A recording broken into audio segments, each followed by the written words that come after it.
اس programme میں بہت بہت ویلکم. میں ہوں کامران شاہد. پاکستان کے متعلق کس طرح یہاں معاملات چلتے ہیں, پاکستان کا اسٹیٹ آف افیئرس کیا ہے, یہاں گورننس کیسے چل رہی ہے, کون کنٹرول کرتا ہے, کس طرح چیزوں کو ڈسپلن کیا جاتا ہے, کون سے انسٹیٹیوشنز ہیں, کس طرح چیزوں کو پراپر طریقے سے مینج کیا جاتا ہے, پریزنٹ کیا جاتا ہے. اگر آپ نے اس ضابطہ اخلاق پر, اس پیرامیٹر پر کسی بھی ترقی یافتہ قوم یا نیم ترقی یافتہ قوم کے پرسپیکٹو سے بھی اگر آپ نے پاکستان کو میئر کرنا ہو تو آپ کو بڑی ناکامی, مایوسی ہوگی بظاہر, کیونکہ پاکستان ایک ایسی کنٹری ہے جہاں پر اتنا ہائیلی سینسٹیو ایشو, یعنی ایبٹ آباد کمیشن رپورٹ, ایبٹ آباد کا واقعہ جس میں پاکستان دونوں لحاظ سے جو ہے وہ شرمندگی کا نشانہ بنا پوری دنیا کے اندر, ہم چاہے تسلیم کریں یا نہ کریں. ایک تو یہ کہ اسامہ کو پناہ دی ہوئی تھی, دوسرا یہ کہ امریکنز آئے اور آپ کی ایسی تیسی کر کے یہاں سے چلے گئے اور ہمیں پتہ بھی نہیں چلا. دونوں لحاظوں سے پاکستان کی سوورینٹی کے اوپر جو سوال اٹھنے والا معاملہ جو ہے, اس اتنے اہم ترین معاملے کے اوپر ایک اتنا اہم ترین کمیشن بٹھایا گیا, اور وہ بھی کوئی غیر اہم لوگ نہیں تھے. اس کی سربراہی جو تھے وہ سپریم کورٹ کے جسٹس جناب ریٹائرڈ جسٹس اقبال صاحب کر رہے تھے. وہ اتنا ہائی پروفائل, اس کے اوپر پہلی بات تو رپورٹ ہی نہیں آئی. مطلب انہوں نے رپورٹ پرائم منسٹر کو دی جنوری کے اندر, وہ رپورٹ شائع نہیں کی گورنمنٹ نے, جبکہ گورنمنٹ کو شائع کرنی چاہیے تھی. چلے وہ رپورٹ شائع نہیں کی, پتا چلا جی الجزیرہ والوں نے اس کو شائع کر دیا لاسٹ ویک. اب آج جو اطلاعات آئی ہیں اس سے آپ کو حیرانگی ہوگی جان کے کہ آج کی جو اخباری اطلاعات ہیں, اور اس پہ وزیر اطلاعات اور نشریات کا بھی موقف آ گیا ہے کہ جو رپورٹ سامنے آئی یہ تو ایک مسودہ ہے, اور یہ مسودہ اس رپورٹ کا حصہ ہو سکتا ہے نہ ہو. اصل رپورٹ تو ہے ہی نہیں. ابھی حکومت وقت یہ سوچ رہی ہے کہ اصل رپورٹ پبلش کرنی چاہیے یا نہیں پبلش کرنی چاہیے. تو یہ پاکستان میں اسٹیٹ آف افیئرس کی پوزیشن ہے کہ اتنے اہم ترین معاملے پر اتنی سنجیدگی کا ثبوت پیش کیا گیا ہے کہ پچھلی حکومت نے رپورٹ شائع ہے کہ نئی حکومت جو ابھی سوچ رہی ہے کہ اس نے کرنا کیا ہے, اور اس کے اوپر ایکشن کیا ہوگا یہ تو بڑی دور کی بات ہے. ابھی تو پبلش کرنے بھی فیصلہ نہیں ہو سکا, نہ پچھلی حکومت کا نہ موجودہ حکومت کا. اس میں ضرور بات کریں گے ویورز, لیکن اس سے پہلے میں آپ کو لے کے جاؤں گا اس آئرونک سچویشن میں ضرور بات کریں گے پاکستان کی اسٹیٹ آف افیئرس جو ہے وہ کس پوزیشن میں ہے. لیکن اس سے پہلے میں آپ کو لے کے جاؤں گا بیسکلی کراچی, اور کراچی کے معاملات جو ہے وہ وزیر اعلیٰ جناب قائم علی شاہ کی ناکامی کا اتنا بڑا منہ بولتا ثبوت ہے کہ پچھلے 5 سال بھی وہ بظاہر ناکام رہے لوگوں کو مرنے سے روکنے سے وہاں پہ, اور اب بھی جو ہے وہ مرنے سے روکنے سے لوگوں کو ناکام, نہ صرف ناکام رہے بلکہ بہت زیادہ ناکام رہے. اب تو لوگ ہجرت میں مجبور ہو گئے. لیاری کی جو گینگ وار چل رہی ہے, جس کو کراچی گینگ وار بھی کہا جاتا ہے, بہت سے لوگ کہتے ہیں, وہ اس میں حالات اتنے خراب ہیں, پولیس جو ہے ناکام ہو گئی, حکومت کی ناکام ہو گئی کہ لیاری کے لوگ جو ہے کراچی جیسے ماڈرن ایریا میں سے جو ہے لوگ نقل مکانی ہجرت میں مجبور ہو گئے. وہ کوئی بدین جا رہا ہے, کوئی کہیں جا رہا ہے, کئی گھنٹوں کی مسافت طے کر کے وہ گولیاں برداشت نہیں کر سکتے.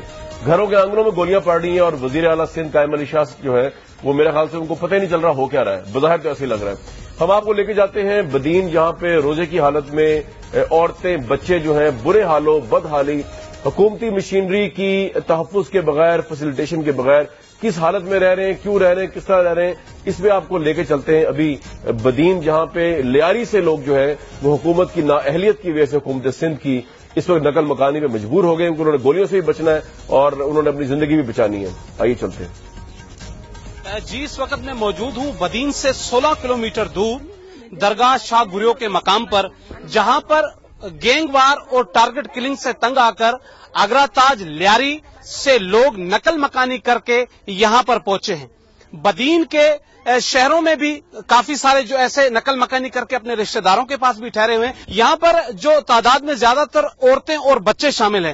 یہاں پر ان کا کہنا ہے کہ رات بھر برسات کی وجہ سے جو انہوں نے ٹینٹ لگایا تھا وہ ٹینٹ بھی گر چکا ہے. نہ تو ان کو رمضان شریف کا جو روزہ انہوں نے رکھا ہے وہ بھی پانی سے رکھا گیا, کیونکہ ضلع حکومت بدین کی جانب سے نہ تو انہیں کھانا دیا جا رہا ہے, نہ سحری اور افطاری کے لیے انہیں کوئی یہاں پر بندوبست ہوتا ہے جو یہ روزہ رکھ سکیں یا روزہ کھول سکیں. یہاں میرے ساتھ موجود ہیں کچھ خواتین اور بچے موجود ہیں. رات بھر ہم سوئے بھی نہیں ہیں, ہم رات پوری جاگ کر گزار رہے ہیں. کپڑے پورے گیلے ہو رہے تھے, جو ہم یہاں پر بیٹھ رہے تھے وہاں پر کینٹ لگے ہوئے تھے وہ بھی ٹوٹ گئے. ہم روڈوں پر بیٹھ کر پوری رات گزاری. ہم نے نہ روزوں کے لیے پانی ہے نہ کھانا ہے, ہم نے صرف ٹھنڈے پانی سے روزہ رکھا ہے, نہ کچھ ہمیں اشیاء فراہم کی جا رہی ہیں. حکومت بھی ہمارے ساتھ کچھ تعاون نہیں کر رہی ہے, حکومت نہ کوئی یہاں پر پوچھنے آ رہا ہے. ہمارے بھائیوں کو بوری بند لاشیں کر کے پھینک دیتے ہیں. کیا وہ جینے کے حقدار نہیں ہے؟ کیا ہم جینے کے لائق نہیں ہیں؟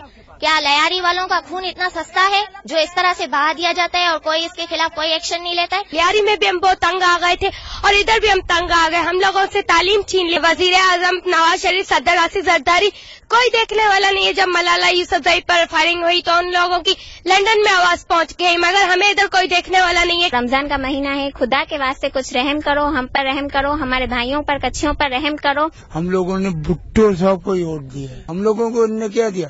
گولی, کفر اور بندوق. کیا دیا ان لوگوں نے؟ مکان میں جاتے ہیں تو جیسے قبر میں چلا گیا, روٹی کھاتے ہیں تو کچھ ہوتا نہیں ہے. کبھی کیا ہوگا ہمارے گھر میں؟ ہم بھی انسان ہیں, ہمیں گندا پانی ٹینک میں دیتے. ہم بھی انسان ہیں, خود انسان ہے تو ہم کے جناب ہیں, ہم بھی انسان ہیں. ہمیں کچھ بھی نہیں چاہیے, ہمیں صرف امن چاہیے اور امن کر کے ہم لوگ جلد از جلد اپنے گھر کو واپس چلے جائیں. اگر ہمارے گھر ہمیں واپس مل جائیں گے تو ہم جائیں گے. اگر فوجیوں کے کیمپ لگیں گے, ہمارے پاس چوکیاں لگے گی ہمارے علاقے میں, تو ہم جائیں گے, ورنہ جانے کا کوئی فائدہ نہیں ہے. یہاں پر برسات کی وجہ سے ایک درگاہ ہے جو آپ بالکل میرے پیچھے دیکھ رہے ہوں گے. اس درگاہ کے اوپر یہ لوگ جو ہیں ساری رات, جب برسات ہوئی تو انہوں نے ساری رات اس درگاہ کے اونچے ٹیلے پر بنی ہوئی ہے وہاں پر بیٹھ کے گزاری ہے. ان لوگوں نے حکومت پاکستان, وزیر اعظم پاکستان اور صدر پاکستان سے مطالبہ کیا ہے خدارا ان کی مدد کی جائے, لیاری میں امن کیا جائے تاکہ یہ لوگ دوبارہ اپنے گھروں میں جا کر قیام پذیر ہو سکیں. جی یہ تو ہمارے بدین سے رپورٹ تھی جس میں ہم دکھانے کی کوشش کر رہے ہیں کہ وزیر اعظم خود نہ دیکھ پائیں, انہیں کوئی دکھا دے کہ بیسکلی ان کے علاقے میں, ان کے حلقے میں, ان کے صوبے میں لوگ جو ہے کس حالت میں اس وقت مجبور ہو کے پڑے, اور ان کو نہ افطاری کا کوئی سامان دینے والا ہے, نہ کوئی گھر دینے والا ہے, نہ کوئی ٹینٹ دینے والا ہے, نہ کوئی سحری کا سامان دینے والا ہے. یہ ہجرت کیوں ہوئی اس پہ ہم آپ کو دکھانے کی کوشش کریں گے. پچھلے ہفتے جو ہے ہم نے لیاری کور کیا, اس کی کچھ جھلکیاں آپ کو دکھاتے ہیں کہ یہ ہجرت جو ہے یہ کوئی پولیٹیکل سٹنٹ نہیں ہے. جب گھروں کے آنگن لوگوں کے جو ہے وہ گولیوں سے, بارود سے بھر جائے تو لوگ اپنی جان و مال بچانے کے لیے جو ہے وہ کیا کریں, ان کو کراچی لیاری چھوڑنا ہی پڑے گا, اور انہوں نے چھوڑا. ہم آپ کو ایک گلمپس دکھاتے ہیں پچھلے ہفتے جو ہم نے کور کیا لیاری کو, جہاں پولیس رینجرز نہیں پہنچے, جہاں پر وزیر اعلیٰ سندھ جو ہے تھانوں میں چھاپے تو مارتے, لیکن جہاں وہ نہیں جا سکے ان کی انتظامیہ کی مشینری امن قائم کرنے کے لیے, وہاں ہمارے کیمرے جو ہے انہوں نے جا کے دکھایا, ہماری ٹیم نے وہاں سے رپورٹ کیا. آپ کو صورتحال دکھاتے ہیں کہ آج لیاری کے لوگ در بدر جو ہے وہ کیوں ہے, اس کی صورتحال کے پیچھے انٹینسٹی کیا ہے وہ آپ کو دکھاتے ہیں ابھی.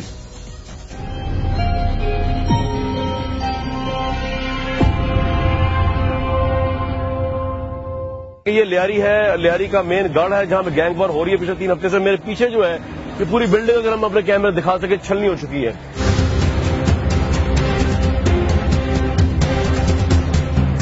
یہ گھر کے اندر کا سین دکھا رہا ہوں آپ کو میں.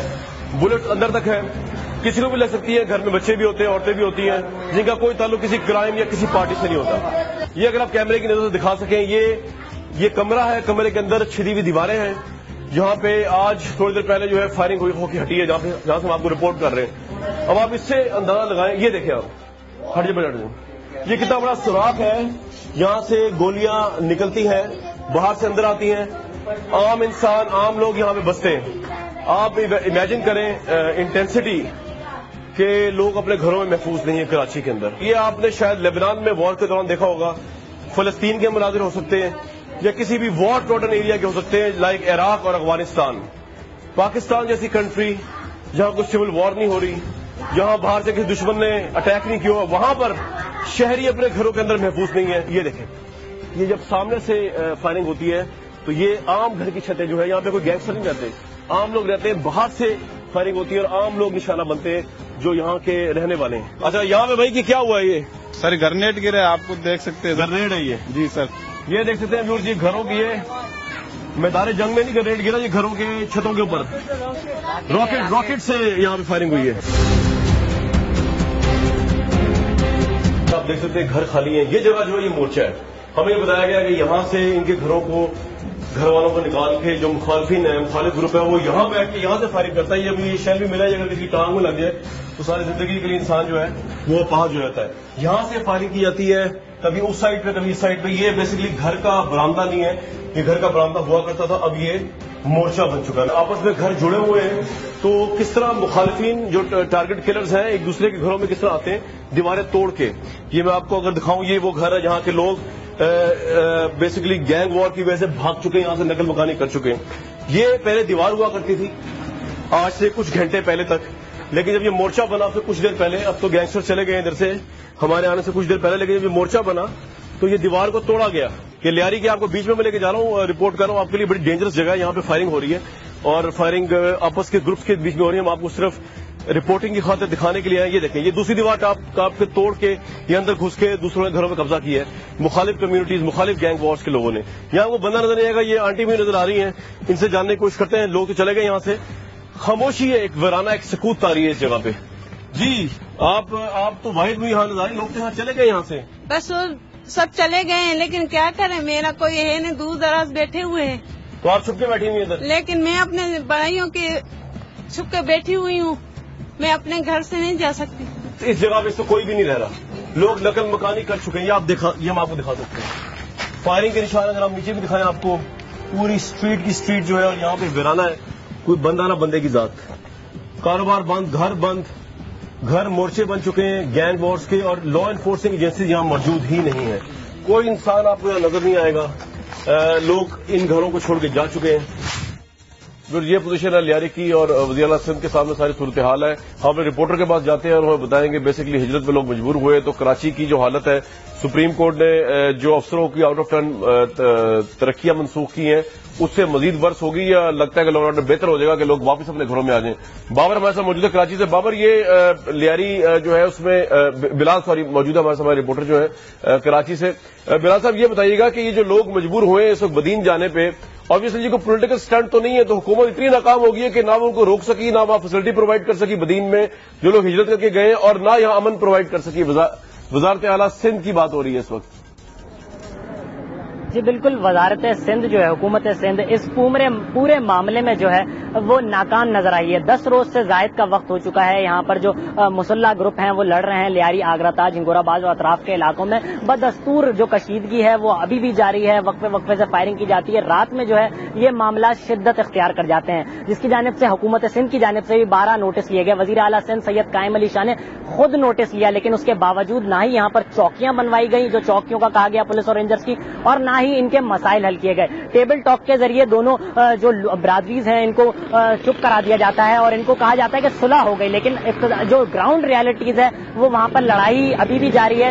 آج بھی 65 کے قریب خاندان ہیں کچھیوں کے جنہوں نے بدین نقل مکانی کی ہے. اس سے قبل 400 سے زائد خاندان جو ہیں وہ بدین منتقل ہو چکے ہیں. اب بھی یہ سلسلہ جاری ہے اور کچھی برادری کا کہنا ہے بلال, یہ بتائیے کہ بیسکلی یہ اس سے پہلے تو کوئی معاملہ اس طرح کا ہوا نہیں. اس سے پہلے ہم نے دیکھا تھا کہ پختون اور مہاجروں کے درمیان ٹارگٹ کے لیے ہوا کرتی ہے. تو اب یہ کوئی نیا فنومنا یہاں پہ ابھر کے سامنے آیا ہے جو کھچی اور بلوچوں کا ہے, یا یہ پرانا فنومنا ہے؟ لیکن ہمارے سامنے تو ابھی آنا شروع ہوا ہے میڈیا کے اوپر. یا آپ کو لگتا ہے کہ یہ پرانی بات ہے, پرانی لڑائی ہے ان کی آپس کی؟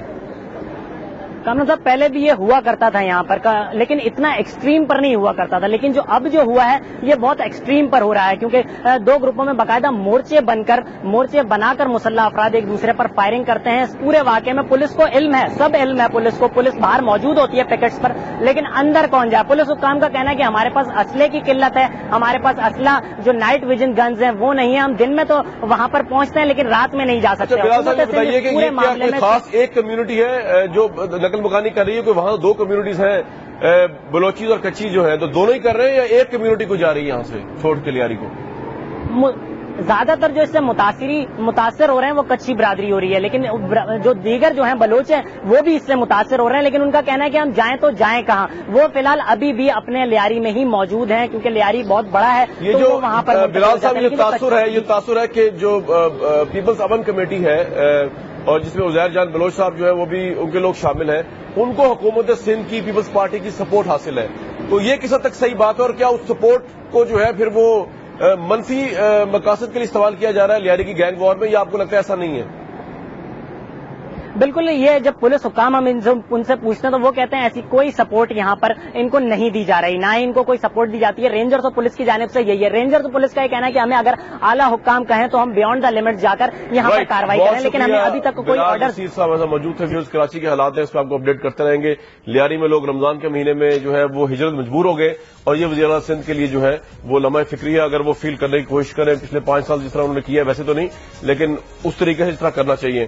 ہم جب پروگرام واپس آئیں گے تو ہمارے ساتھ موجود ہوں گے ایئر مارشل شاہد لطیف صاحب, ہارون رشید صاحب اور امتیاز عالم صاحب. ہم بات کریں گے اوور آل پاکستان کے حالات، لیکن پرٹیکولرلی ایبٹ آباد کمیشن رپورٹ کے اوپر جو کنٹروورسی جنم لے رہی ہیں کہ اب تو یہ بات سامنے آئی ہے کہ جو مسودہ ہے وہی درست نہیں ہے یا وہ اس کا ایک حصہ ہے اور اصل رپورٹ حکومت کے پاس ہے.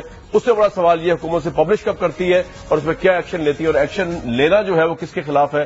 بڑے بڑے لوگ اس میں آئیں گے جی حکومت اس قابل ہے، اس وقت اتنی سخت ہے اس میں کہ یہ سب کچھ کر سکے. سول ملٹری تعلقات کے تناظر بات کی جائے گی پروگرام میں ویورز بریک کے بعد.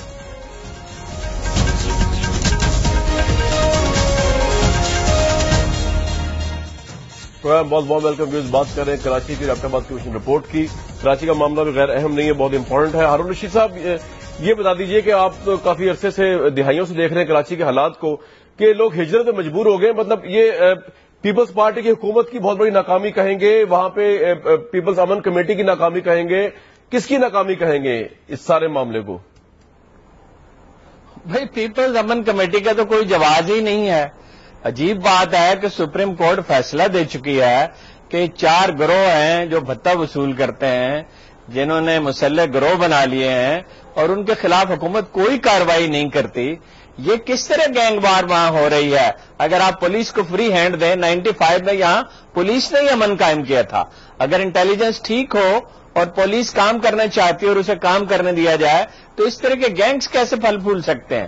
اور یہ شرم سے ڈوب مرنے کی بات ہے. وزیر اعلیٰ صاحب کل رات فرما رہے تھے کہ بڑھا چڑھا کے مسئلے کو پیش کیا جا رہا ہے. بھائی 400-500 غریب خاندان مائیگریٹ کر گئے ہیں، اپنے گھر چھوڑ کے چلے گئے ہیں ایک رستے بستے شہر میں، تو یہ اس میں بڑھا چڑھا کے پیش کرنے کی کیا بات ہے؟ ایک حکومت کی اس سے بڑی ناکامی کیا ہو سکتی ہے؟ اور اس پہ نہ ان کی کوئی پارٹی کو فکر ہے، نہ مرکزی حکومت کا کوئی سوال اس کے رد عمل آیا ہے کہ وزیر اعظم صاحب نے آدمی بھیجے ہیں وہاں حقائق معلوم کرنے کے لیے. اور میڈیا نے بھی اس کو اس طرح ٹیک اپ نہیں کیا. اس کو زیادہ شدت سے ٹیک اپ کیا جانا چاہیے. جہاں لوگ ایک ملک کے سب سے بڑے شہر میں اپنے گھروں میں نہیں رہ سکتے، وہاں حکومت کہاں موجود ہے؟ ٹھیک ہے، یہ آپ کا بڑا امپورٹنٹ پوائنٹ ہے. میرے ساتھ رہے گا نبیل قبول صاحب. آپ اس پارٹی، آپ کو بہت وارم ویلکم اس پروگرام میں.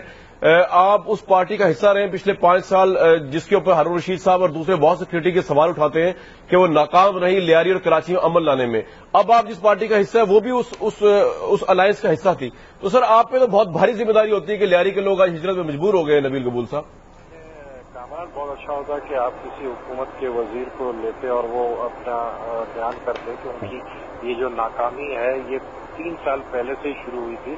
جب میں ان کے پارٹی میں تھا اور میں پیپلز پارٹی میں جب تھا تو اس وقت میری ڈفرینسز اسی بات پہ شروع ہوئی کہ لیاری کے اندر جو یہ جرائم پیشہ افراد ہیں ان کے سر پر ہاتھ رکھا گیا ہے.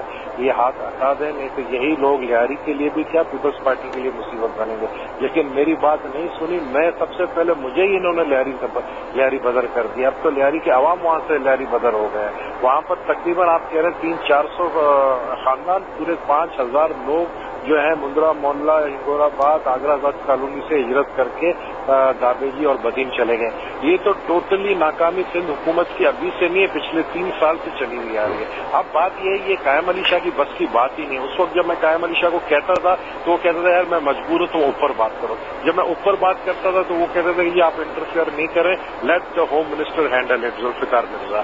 اب ان کی مہربانی سے آج لیاری کے عوام جو پیپلز پارٹی کے ووٹر ہیں جن کی غلطی ہے کہ ہمیشہ 1970 سے پیپلز پارٹی کو ووٹ دیتے ہیں، آج لیاری سے دربدر ہو کر جو ہے باہر پڑے ہوئے ہیں اور ان کو کوئی پوچھنے والا نہیں ہے. یہ شرم کا مقام ہے اس کے لیے. اچھا، آپ میرے ساتھ رہیے. ایئر مارشل شاہد لطیف صاحب کے پاس جاؤں گا میں.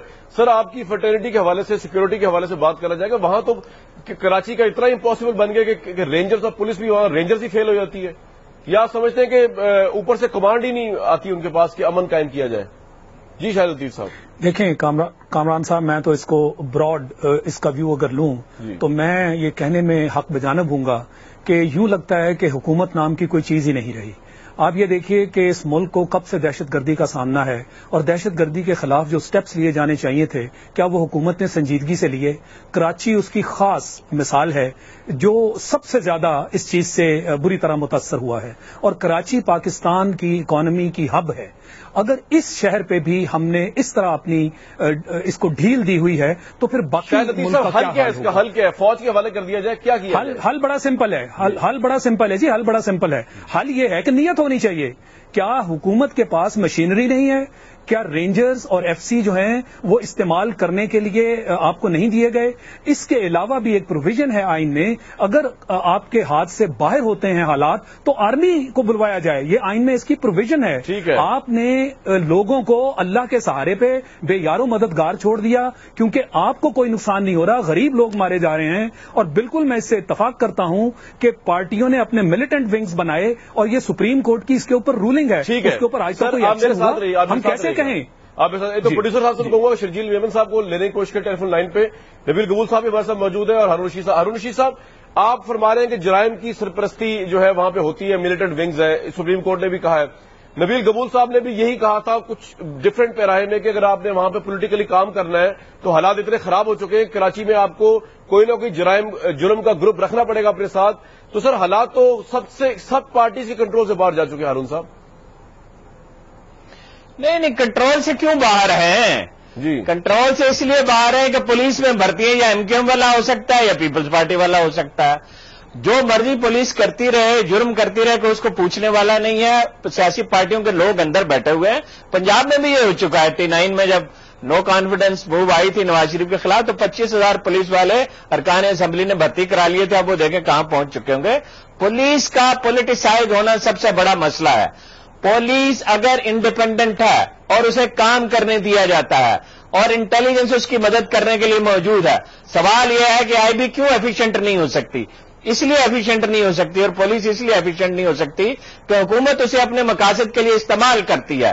کیا لندن میں یہ جو ساری انویسٹیگیشن اب ایم کیو ایم کے خلاف ہو رہی ہے، کیا اس میں کوئی تصور کر سکتا ہے کہ کوئی وزیر کسی کو ٹیلی فون کرے، کوئی عدالت اس میں قبل از وقت مداخلت کرے جب تک اس کے پاس مسئلہ نہ چلا جائے؟ وزیر اعظم تک کوئی شخص اس میں انٹرفیئر کرنے کی جرت نہیں کر سکتا. جب آپ قانون نافذ نہیں کرتے، دیکھیے یہی ملک تھا اور یہی پولیس تھی. بلکہ یہ میں نے آپ کو 95 کی مثال دی. اتنے حالات بگڑ چکے تھے، 300 آدمی ہر مہینے مرتے تھے اور وہاں ٹھیک پولیس افسر والے چلے گئے. انہوں نے یہ کمٹمنٹ لی کہ وہ مداخلت نہیں کی جائے گی. یہ انٹیلیجنس کے لوگ وہ آج بھی اسلام آباد میں موجود ہیں، کچھ ریٹائر ہو گئے، کچھ کام کر رہے ہیں. تو آپ اگر کام کرنے نہیں دیتے تو اس کی وجہ کیا ہے؟ اس کی وجہ یہ ہے کہ آپ خود اس میں فریق ہیں، آپ قانون کی بالاتری میں یقین نہیں رکھتے. کوئی ملک قائم علی شاہ جیسے چیف منسٹر کو برداشت کر سکتا ہے؟ کوئی دنیا میں یہ کبھی ہو سکتا ہے کہ 5 سال لوگ مرتے رہے پھر انہوں نے قائم علی شاہ کو بنا دیا؟ اس پارٹی کا اجتماعی ضمیر کہاں ہے؟ لیکن یہ بتائیے ہارون رشید صاحب کہ اس کا حل کیا ہے؟ مطلب نواز شریف صاحب نے اپنے دونوں ادوار میں جو ہے وہ یہاں آپریشنز بھی کیے، گورنر راج بھی یہاں پہ لگے، تو اس سے بھی معاملہ نہیں ختم ہوا. اگر ہم متحدہ نواز شریف صاحب نے نہیں کیے تھے آپریشن. دیکھیے 92 کا جو آپریشن ہوا تھا، جو آرمی نے کیا، جو نہیں کرنا چاہیے تھا. آرمی کا کوئی کام نہیں ہے کہ مداخلت کرے، ایجنسیوں کا کوئی کام نہیں ہے مداخلت کرے. 95 میں یہاں آپریشن ہوا تھا اور بالکل ٹھیک ہوا تھا اور بالکل جھوٹ کہا جاتا ہے کہ اس میں بے گناہ لوگ مرے. چند بے گناہ آدمی مرے تھے، اگرچہ ایک بے گناہ کا بھی مرنا افسوسناک ہے. 150 ٹیررسٹ مرے تھے. کوئی اس کی فہرست کبھی نہیں چھاپی جائے گی کہ کون لوگ مرے. اس کے بعد کیا ہوا؟ نواز شریف صاحب آئے اور انہوں نے کمپنسیشن دی اس کی اور 80 پولیس افسر قتل کر دیے گئے. آج بھی میڈیا کی صورتحال یہ ہے کہ لندن میں چھاپا پڑتا تو کہتے ہیں جی ایک شخصیت کے گھر پہ چھاپا پڑا، ایک شخصیت کی تحقیقات ہو رہی ہے. نہ ہم پوری خبر دیتے ہیں، نہ کھل کے بات کرتے ہیں اس پہ. ہم یہ میڈیا بھی اس میں خوفزدہ ہو کے رہتا ہے. رہ گئی حکومتیں تو اب اس کے لیے کیا سخت سے سخت لفظ استعمال کیا جائے؟ بے حسی کی کوئی انتہا نہیں ہے کہ لوگ اتنے بڑے شہر سے مائیگریٹ کر رہے ہوں اور چیف منسٹر ٹیلی ویژن پہ آ کے کہے کہ معاملے کو بڑھا چڑھا کے پیش کیا جاتا ہے. حکومت کا تو کام یہ ایک ہے لوگوں کی جان و مال کی حفاظت کرے. رزق تو لوگ اپنے لیے خود کماتے ہیں اور حکومت کا تو کام ہی ہے کہ انصاف مہیا کرے.